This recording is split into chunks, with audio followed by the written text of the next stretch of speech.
Ғибрат аудио кітабы. 2 қар ұшқыны.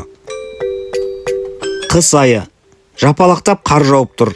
Ақ-ұлпа қар ұшқындары шыр көбелек билей түсіп, жер бетіне асықпай қонып жатты. Қатар ұшып келе жатқан 2 ақ-ұлпа қар ұшқыны бір-бірін жоғалтып алмас үшін қол ұстасты. Олардың бірі көңілдене түсіп, қалықтай ұшқан қандай жақсы, рахат сезімге бөлейік, деді қуанышты жүзбен. Біз ұшып келе жатқан жоқпыз, төмен қарай құлап бара жатырмыз, деді көңілсіз күйде екіншісі. Неге олай дейсің? Біз сәлден соң жер бетіне қонып, ақ мамық төсекке айналамыз. Жоқ, біз өлімге бетпе-бет келе жатырмыз. Бізді аяқтар таптайтын болады. Олай демеші. Біз суға айналып, теңіздер мен мұхиттарға қосылатын боламыз. Мәңгілік өмір сүреміз, деді бірі тамсанып.